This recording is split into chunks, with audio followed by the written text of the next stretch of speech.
to pass on. So I know a lot of you would love to see Sulky and Keen and some of these others, and I'm sorry if we're not casting the games that you want to watch, but this is going to be our first best of 3. Hi, good luck. First map is going to be Orena. All right, let's swap over to the in-game screen for this as I get the title updated. I was hoping there'd be more than one Protoss. Oh, silly you. I know. It's like just silly. patience. Sometimes I'm young sick. Yep. By the way, an update from our Team Liquid hopeful Lictor says he lasted 11 minutes and 45 seconds versus Symbol. That's impressive. I wonder if he just built 15 Evo chambers or what the deal was there. But shout out to the thing about the Alima League that's so cool about it, guys, is you don't have to be a pro player to play.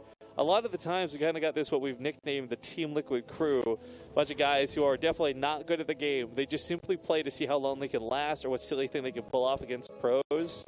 And Lictor has been consistently amazing, so he gets a bit of a shout out. But we are in game number 1 of our first best of 3 today. Another TVZ in front of us. In the bottom left corner of the map, playing for Dead Pixels, it's the Red Terran player, Fantasy. In the top left, as the orange Zerg, it's Samsung Galaxy's Armani. I've got no problems with him being Armani. Great, you've changed your name. It's been a year at this point. I still think Burning was a way cooler name. Wasn't he something before that? I don't know what he was before that, but I know when he was in Zotac, he was Burning. Yeah. I mean, Burning's an alright name. Armani is, like, definitely a worse name, though.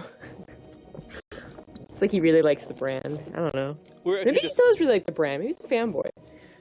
Maybe he's really well dressed in real life. I have no idea. We were actually talking during the break, though. There are so many players who have funny names on their real ID tags, or random changes like Salvation becoming Forte.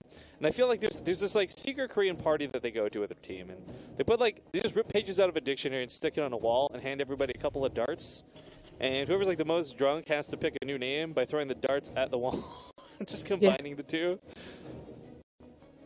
But Fantasy's going to be opening with Reapers once again. I'll run a bit of a funny map. I'm sure most of you guys have seen it at this point, but just that quick reminder for anyone who hasn't. It does have this really short path from base to base, but it's also really easy to control. So for Terran, you can just build a depot and it fully walls it off, which is nice. For Zerg, you're not afforded that same gratuity, but you also don't need it as badly, I feel. Yeah, and it's coming to a point where I think it's almost always worth the 100 minerals just to have that advanced notice of a push and buy just a bit of time, depending on what type of push it is. But there are some people who do think that it's like the end-all be-all to being safe. We've seen abuse of that. I believe Sulky was the one that abused that. Basically going around the map with that all-in. You know, they don't really scout if the Reaper dies or they didn't get a Reaper in the first place, and you just circumvent the whole supply depot thing. But this Reaper, of course, is still alive and sort of well. Half health. Well, of course, one of the big things about the Reaper, as abusive as it can be and as funny as it is to watch 6 of them, usually just used for scouting, and that's definitely going to be the case here. Fantasy didn't even follow this up with the second one. I didn't realize he actually went for a quicker Marine, which is a lot less conventional nowadays, actually. Yeah. I guess he found the time on the barracks, if that's the word. Okay, this is going to be Hellions. Last time he'd go for... awkward.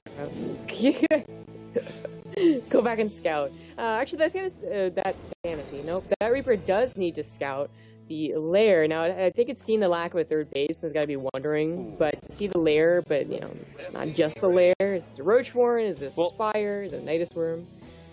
Well, yes, he needs to check out all these other things. It's funny you bring this up, because, yeah, back in Heart of the Swarm, a later third at this point, nothing, really.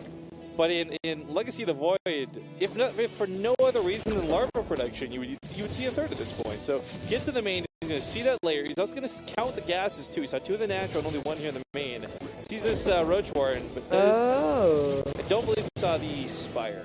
No, it was intentionally put down somewhere else, and may not be using this Roach Warren. He might still. I mean, the amount of possibilities Armani had to, like, you know, to actually do, say, the Spire, the Roach Warren, just going for, like, you know, like double up or something like that, just playing safe on 2 base.